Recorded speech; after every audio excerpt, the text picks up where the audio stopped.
Hello, beautiful souls, and welcome to Transforming 45. I'm your host, Lisa Boat. In this podcast, we dive deep into the transformative power of storytelling. I firmly believe that stories have the magical ability to heal, inspire, and connect us. That's why I'm here to bring you the incredible stories of women who have journeyed through life's ups and downs and emerged as their most authentic selves. We'll explore stories of resilience, reinvention, and the courage it takes to embrace change.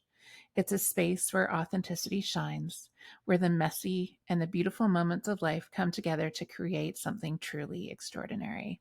So, brilliant listeners, get ready for a roller coaster of emotions, a burst of inspiration, and a whole lot of love. Transforming 45 is not just a podcast, it's a movement, a celebration of incredible humans who light up the world. I'm so grateful you are here, and I can't wait to embark on this transformative journey with you. Let's dive in and start transforming together.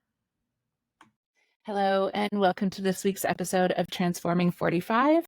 This week, I am so thrilled to have Holly Bertone here in the studio with me.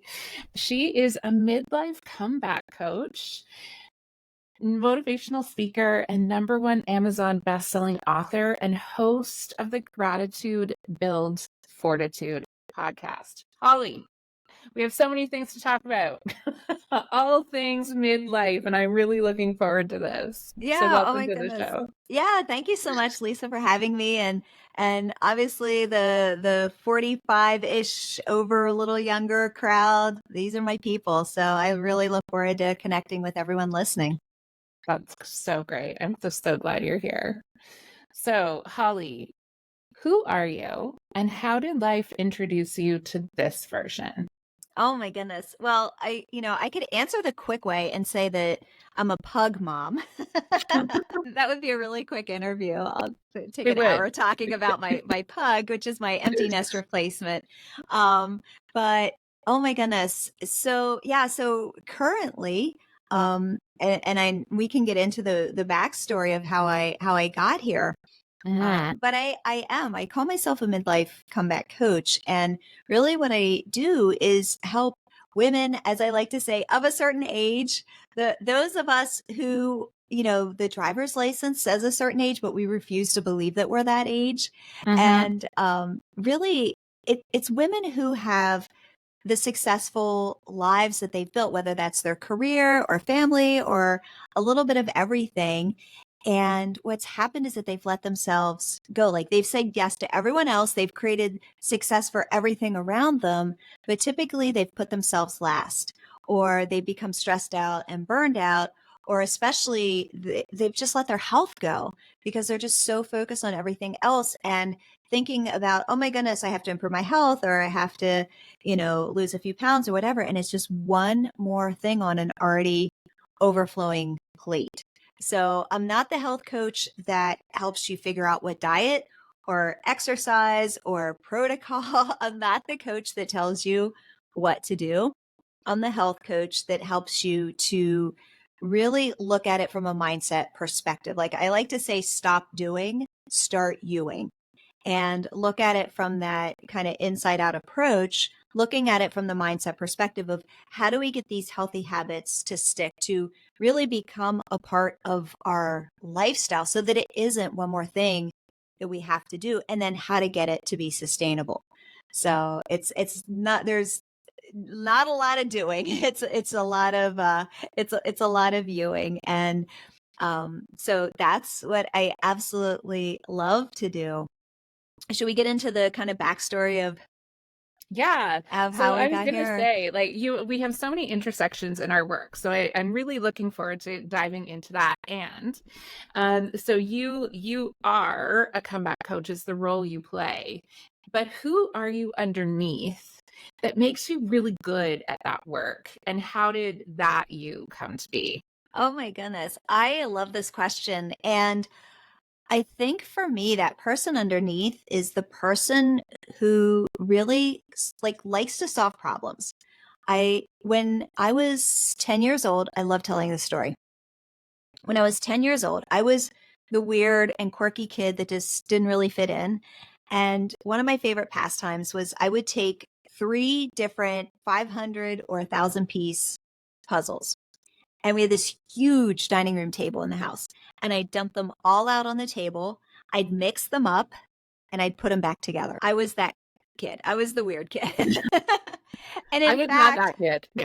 in fact, I just finished lunch break working on my puzzle and having quiet time and looking at the snow. It's really how I get my peace, how I get my quiet time. But it's really, I love taking a mess and really creating something beautiful from it. And I learned how to do that with my own life and all of the mess and the adversity that I've been through, physically with puzzles, and and with my clients who come to me with, not sure where they are in their life or not sure how to get healthy, all the things that they've tried haven't worked, or even dealing with some more complex health problems, and figuring out, like, let's just dump all of this on the table, mix it up, and just start putting the pieces back together. And it's not about, I've never been the first place girl, right? Like, I would race Xterras and I'd stand on a podium, get a medal around my neck, but I was never the first place girl. I was, fourth place or third place, right? It Man. was, it was, I always found success, but it was always success in a slow and steady and sustainable way. And that's how I operate literally with everything that I do, that it's not necessarily the quickest way to get from A to B, but it ends up being the most efficient. We still get there. And guess what? It's sustainable. So, Mm-hmm. Yeah, I loved how you stated that you love making something beautiful out of something that is messy. Because, when we were talking last week in preparation for this episode, we talked a lot about events and things that have happened in your life that brought you to this place. And one of them being, you were the chief of staff at the FBI. And when we were talking about that, I was thinking about just how much mess you hold in a role like that and the impact that can have on you. Because although not everyone has the experience of being the chief of staff of the FBI, many people who listen have workplaces or roles or professions where they are expected to hold a mess and make something beautiful out of it. But what happens when that is the expectation and there's no support for you when you're holding all of that messiness? well, what I found out was, and it wasn't, I wouldn't say that the diseases that I had were because of my job.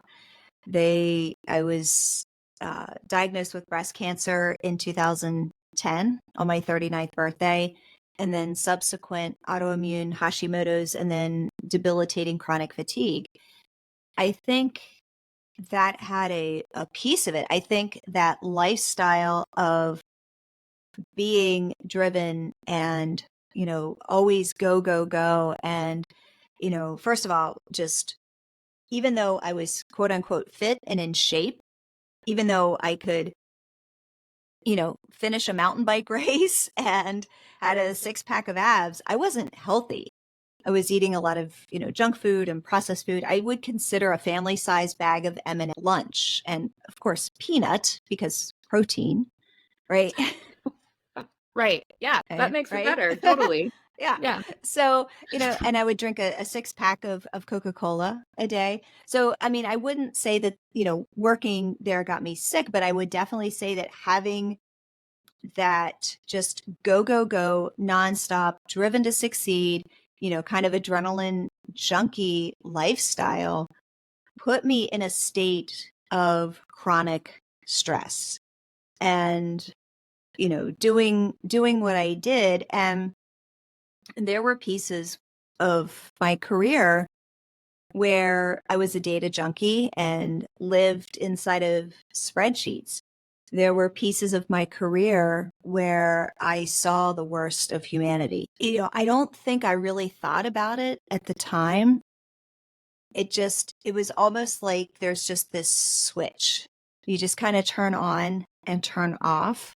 Knowing what I know now, needing a regulated nervous system, I have that ability now. I know how to keep my nervous system, I don't want to say pure, but I know how to put my shield up to not let anything affect me, I should say. Last year I went through a divorce. People were like, Holly, how are you like legitimately so calm? Like not a side post a photo on social media with a wine glass, like hashtag living my best life. Like, no, like they're like, legit, you are calm. How are you like okay with this? And I was like, well, it's a divorce. It still hurts. Like I'm still feeling it. Mhm. It's how you choose to respond to the stress. It's not about living a stress-free life. It's not about getting rid of the stress. It's how you choose to respond. And that's what took me, again, a little slower than the average bear, quite a Mhm. few years to learn how to do. But I definitely, when I was working at the FBI, I definitely did not know how to do that. And even though at the end of the day, trying to turn it off, like your body still processes that stuff from the day. Yeah, absolutely. I think there's a couple of things that I want to get into because I think you pulled out some really important seeds here. So one of them is when you said it wasn't my job that made me sick, it was my constant drive. And that is something I think is really important. And I want to come back to that. But I want to get into this difference between numbing Mm. and being aware, right? Which are two very, they look the same from the outside, which I think is Mhm. why people were asking you that question of like, why do you look so calm? But they have very different states within the body, right? So in your case, you described that as a switch, and I had a very similar experience, different context. But for a long time, I worked at a school that was right across the street from the largest public housing development in Ontario. And I had beautiful humans in my class who I loved, and they would come in and tell me really hard stories every day.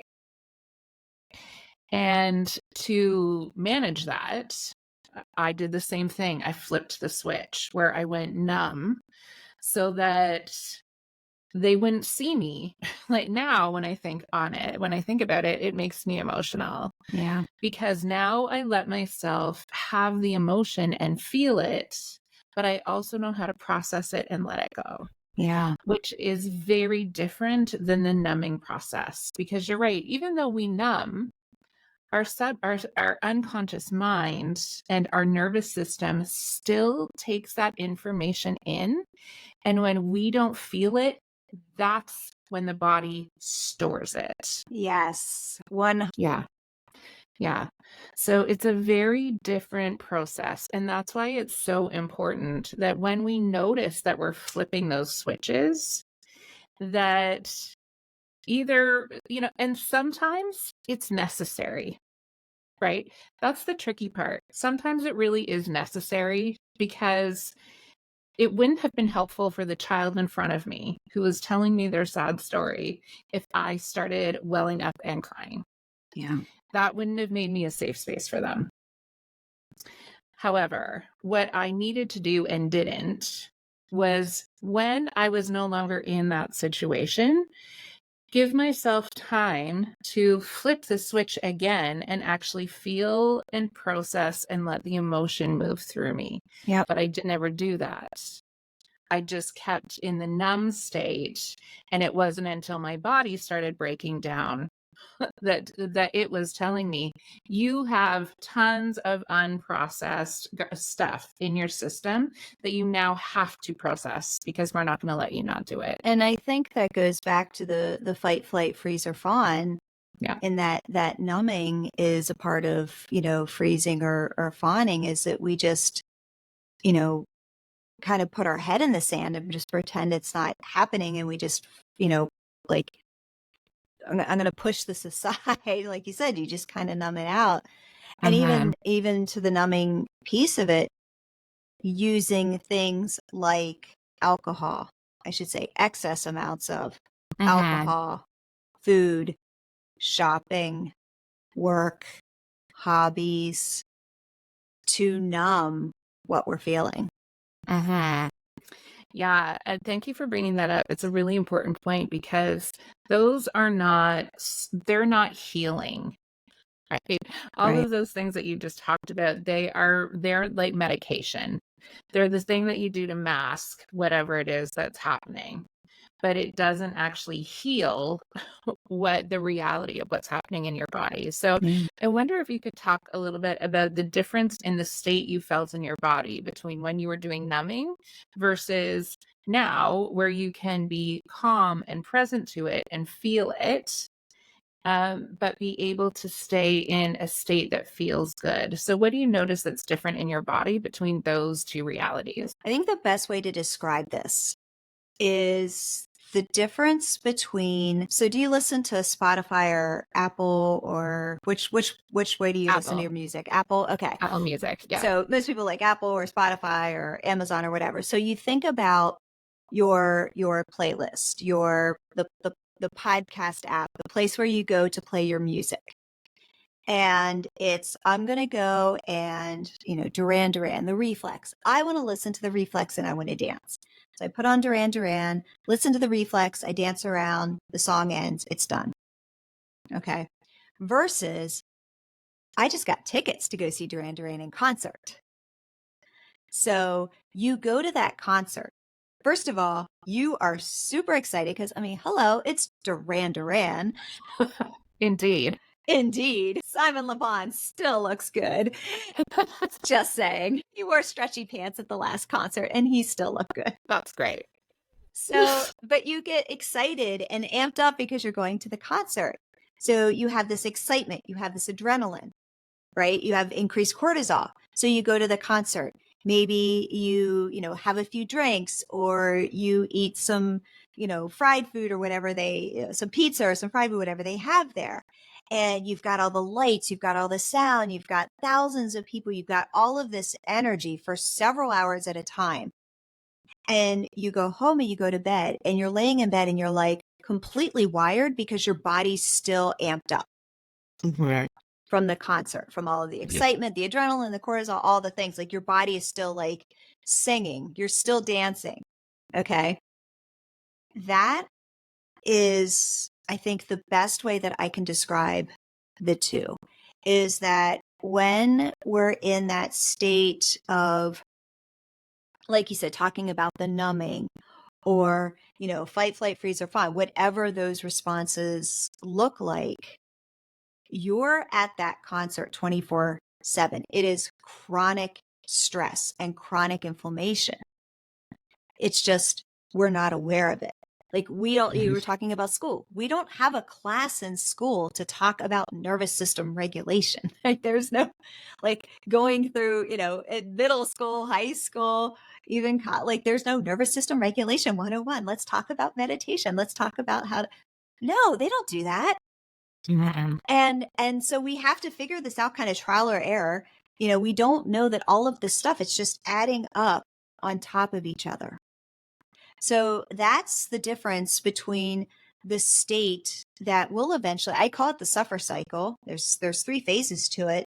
And that's the state that will eventually cause that inflammation, cause that chronic stress, cause that chronic inflammation, eventually potentially cause disease in the body, because it's not just the stress, it's then how we react to it. It's all of the things, how we eat, how we drink, how, not just emotions, but, oh, I feel like crap, so I'm not going to go out and exercise today. Or I feel like crap, I'm going to just go get some, fast food on the way home, right? So these are the decisions that we make on top of all of that. Versus something happens, we turn on one song on a playlist, we listen to the song and the song is over. Does that make sense? So It makes perfect sense. when you're in Yes. that place of, I'm aware of this emotion and I'm processing it versus I'm numbing it or I'm forgetting about it. I'll give you a perfect example. So I recently got divorced, and the other week, my ex and I sold the rental property that we had. Now, I was amped up. I mean, it's not too many, I don't know. Some people may sell houses all the time, but it's not too many opportunities in life that you sell a house. Yes. So I was really excited and I could feel it. And it was just, I even went to a networking meeting and I was like, I can't even focus because I was just all over the place because of, the excitement and just being amped up. And I sat down. I remember sitting down and I'm like, okay, Holly, you need to just, take a breath, just center yourself. And I'm sitting there and I say, no, I really don't. I don't want to. I want to feel this. I want to process this. It is not every day you get a chance to sell a house. Like, this is a big day. And it was also not just that, but the house that we started our relationship in. So there was some grief, there was some closure, right? So it was all kinds of emotions coming up. And I'm sitting there. I have the tools. I know what to do, how to do them. And one of those tools is awareness. And that awareness is like, you know what? I want to feel this right now. I want to feel all of it. This is important to me to feel this right now. And Yeah, that's how I let it process through. Yeah, I think that's a really important message. And so I really want people to hear that. And it is awareness and curiosity, right? Those are two of the most powerful tools we can have at our disposal, to be aware of and then to be curious, right? Because so much of what happens is we go into self-judgment Oh, yes. around what and how we are feeling or not feeling something. And so instead of actually feeling the emotion, we just feel the judgment of, oh, well, I shouldn't be sad about this, or I shouldn't be excited about this. Whatever the judgment is, that's what we live in, instead of being aware and going, oh, I am feeling really sad right now in this moment. And why is that? And really asking ourselves those questions so that we can actually feel and process. Like, as a light little example, before our call, I had just hit random on my playlist. And so like, of all the music in our library, and the Nat King Cole version of "O Come All Ye Faithful" came up. Oh, And the first beat I heard it, I smiled. I was like, oh, Christmas music, that feels lovely. And in the next heartbeat, I was sobbing. And so I did that same thing where I let myself be aware. And I let myself just feel what I was feeling. And I was asking myself the question, why is this making me feel this way? And it wasn't just one reason, because the tears weren't just sad. They were also deeply joyful. Like, there is something for me in Nat King Cole's voice that just is so resonant and connective, and it brings tears to my eyes whenever I hear it, really. And it also was sad because it made me remember a time of what Christmas was like before my mom died and how that felt. Yeah. And so it's these complicated mix of joy and grief and all of the things. But I listened to the whole song. I let myself feel everything that I was feeling during it. And when the song was over, the tsunami subsided as well. Yeah. Yeah. And Yeah. that's what's possible, right? And you brought up a really good point and in fact was talking about this on a coaching call this morning. We are programmed to show up in judgment. And, not necessarily from others, but from ourselves. Like, we're the hardest critics on ourselves. Yes. And to be able to make that switch and kudos to you to be present to that. Because I think what happens is that we get to this place where our life is so go, go, go. There's always something we have to do. I joking yet very true. Talk about, you hear work-life balance and it's a fire extinguisher in both hands. It's one to put out the fires at work and one to put out the fires at home. And you laugh about this like balance thing and like pee your pants a little because you're laughing so hard because, I mean, hello, hashtag, 45-ish bladder. Yeah, Second, public health. it's a little bit true, but, but we just go and we go and we go and we don't stop. And now we're programmed as a society. I mean, I think at one point, a few years ago, our attention span was more than a goldfish. And I think now our attention span is less than a goldfish. I think it's actually less than 7 seconds. So we're there in that place where we're just programmed to go. We're not programmed to stop. We're not programmed to, be okay with what we're feeling. We're programmed to live in that, that place of judging ourselves. And one thing I want to talk about is there could be potentially more, but 3 that I found that are predominant. When we are growing up as girls, so often we are told one of 3 stories, or we make our own one of these 3 stories. Number 1, we're the smart one. Number 2, we're the pretty one. Or number 3, we're the good for nothing one. And I think, and sometimes it might even be a little bit of a combination of all of them, but I think there's one that's very dominant. And we own that. Even with the best parents, the best upbringing, the best everything, there's a piece of that we just own. And that becomes our value. And if we don't live up to that expectation, that internal expectation, then our value is gone. And that's when the judgment comes in. So if our story is that we're the smart one, like me, I am forced to resign from my job at the FBI. I no longer have a career. I can barely function and take care of my family. My value is gone because my value is attached to being a successful career woman. If our story is that we're the pretty one and we're now carrying 20, 30, 40 extra pounds, we feel that judgment because we're not living up to that expectation.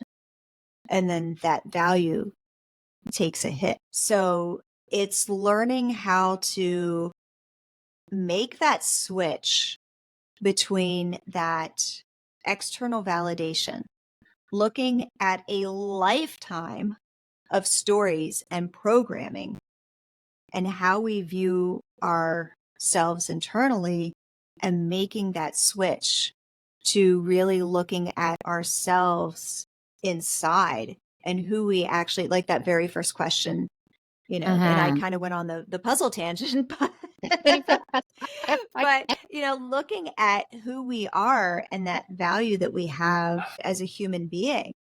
When I went through breast cancer, I lost, and I always say there's no good cancer. And I always feel bad for the other cancers because breast cancer gets like the gold star, and it's a love-hate relationship, the way that, people approach breast cancer versus the other cancers that women get. We'll put that aside. That's a whole different conversation. I will get off my soapbox. But breast cancer is the perfect trifecta because it takes your, breast away, your hair if you go through chemo, and then, your fertility if you go through chemo or some type of hormone replacement. So I was diagnosed at 39 and I was newly engaged. So, I lost my hair, I lost my breasts, I lost my fertility at 39. And it took years before I could actually look at the scars on my chest and be okay with how I looked from a value perspective.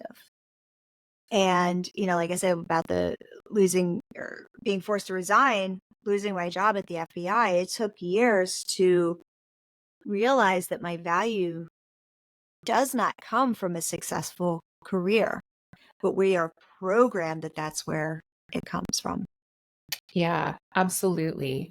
And thank you for this. Thank you for sharing so vulnerably about your cancer experience, because we hear cancer is so prevalent in our society now. It's like we hear the word and it bounces off of us almost. Like we don't feel it in the same way until you have had the experience, or someone you love and you have been part of their world as they have been through that process. And one of my early episodes actually was a really good friend of mine, Amy Shermanska, who also is a breast cancer survivor. And we had this conversation about the way it is addressed and the way it impacts all the aspects of your identity.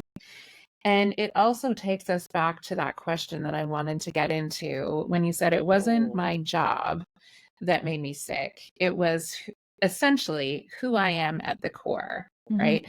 And that's the work that I have been doing as well, because my story is like yours, right? I also ended up being forced to resign from my job. It was the way I had defined myself for a really long time. And I think going back to the divorce, and so often you hear women who are, and if you're listening, I'm sure you have a friend who gone through a divorce, and it's a lot of bitterness and anger and resentment and jealousy. And, I gave my best years of my life to this person. And, I gotta get the house. I gotta get all the money. I gotta get, and it's just like, it's from this space of just anger and revenge. And it was really easy for me to start down that path, because I think that just is naturally like how human beings were wired.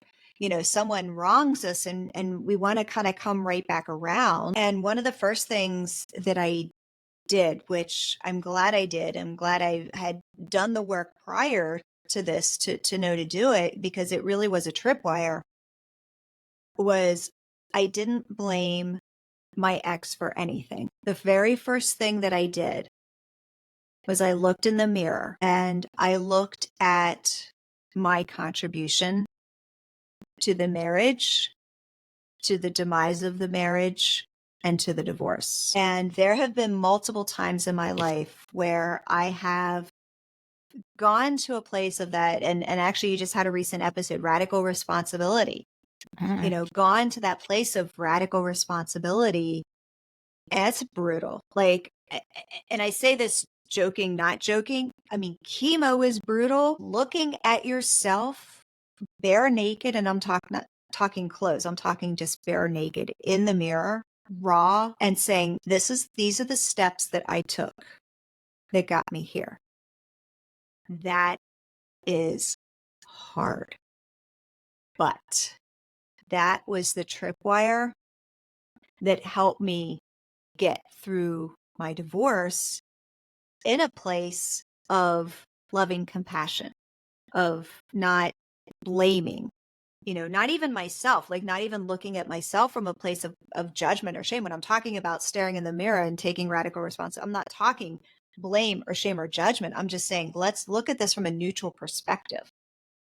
Let's look at the facts, and then what can we do going forward? Yeah.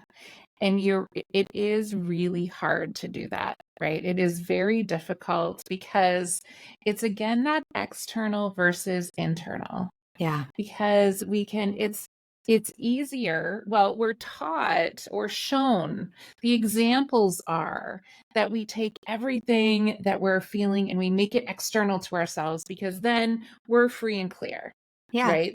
We are the victim in whatever it is that happens. But that's not reality, Yeah. right? It is, we all play a role in whatever happens. I mean, There are instances, of course, where women who are abused, or there are really hard and difficult circumstances. And people, the humans who are the abusers have to take responsibility for their behavior. Like that is really Absolutely. necessary. And the really complicated part that can be hard to talk about is that person who is the abuser in the situation also had something happen to them at some Yes. point in time. Yes. Hurt Right? people hurt people. Exactly. No human is born into the world in a violent or angry state. Yeah. Right. So humans are born into all kinds of different circumstances. And the work is letting ourselves feel compassion for the fact that all of us have had something happen at some point or another. And it really is that internal look of, what was my experience that led me to this place where I engaged in this relationship? Yeah. Right? Yeah. What is it that happened to me that allowed me to show up in this way, that I engaged in this relationship in this way? Yeah. And it's both challenging, but it's also where the freedom comes from. And I was going to say, that's where freedom is. That's where inner peace is. Going through a divorce was like listening to songs on Spotify or Apple, right? It wasn't going to a concert. My nervous system wasn't in that state of like constant fight or flight. Like I had a very regulated nervous system. And if someone's like, oh yeah, okay, whatever, Holly, you know how when you go through a stressful event and you almost always get sick? Yes. During the 6 months of kind of before, during, and after that divorce process, I didn't get sick once. And that right there is proof that my nervous system was regulated, that my immune system was strong, and that's a great side benefit, not just from the stress, the chronic inflammation. But then again, it's back to, oh, when we're in that state, then we want to eat all the junk food. We want to eat all the comfort food. We want to not exercise because we're not feeling good. We just want to, pull on our stretchy pants and watch Netflix and then that has a cascading effect to our health. And we're now going to be more susceptible to getting sick. And it's just this whole cycle. And it begins with a choice. Just every single day, it begins with a choice. Yes, I so agree. And that element of choice is so important. And I also think it's important to highlight that I'm sure during the process, there were times where you had lots of feelings and emotions, Oh, epic. right? Yes. Yeah. Yes. Thank you So, for bringing that up. Absolutely. It was a divorce. yeah, exactly. So There was having a lot of good tears. yeah. So having a regulated nervous system doesn't mean you don't feel all the highs and Right. lows, right? It just means that you have the tools to know how to work through them, so that when you have those moments where you're angry, okay, I can let myself feel angry in this moment, because it won't last forever. And it actually will last a shorter amount of time if I let myself feel it instead of trying to push it away. And then I can give myself some time to reflect and ask the question of, why am I angry right now? Yeah. What was the seed of that? And it's that curiosity that allows your nervous system Yes. to stay in a place of regulation. And this is the conversation I have with clients a lot as well. And it's like the easiest and hardest concept all in one is that it is choice. Yes. Because when people say, Lisa, how do I do this? I'm like, so it's the easiest and the most complicated thing there is. You just have to decide. Yeah. That's all it is. You have to choose and you have to decide. Yes. And that's all it is. And it also requires a lot of detaching from old ideas. Right. Right. And back to that place of mental resilience and fortitude. It's not that life is just not going to happen to you. It's not that divorce isn't going to happen, or someone that you love is going to pass away, or that, someone you love is going to get diagnosed with something. Like, the big stuff happens in life. The little stuff happens in life. It's called life. But it's approaching it from that place of the dark times. They are not as deep. Those dark emotions are there, but they're not as deep. And those dark emotions are there. They're not as wide. They don't last as long. So I think that's really important that you said that, is that it is still there 100%. Like, it was a divorce. It still really sucked. Yeah. Like, I am not going to sugarcoat it, right? But there's a very different way. I'm proof that there's a different way to go about this.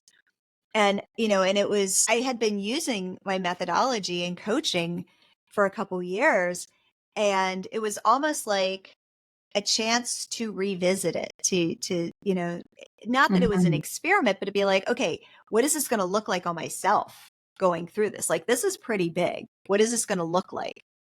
And I mean, it's absolutely universal. It absolutely is. Holly, thank you so much for this conversation, for sharing so many beautiful gems of wisdom. I've really appreciated our conversation. Thanks so much for being here. Yeah, thank you. Thank you for joining us on this transformative journey today. Your support means the world to me. If you resonated with our conversations and want to uplift the Transforming 45 community, here's what you can do.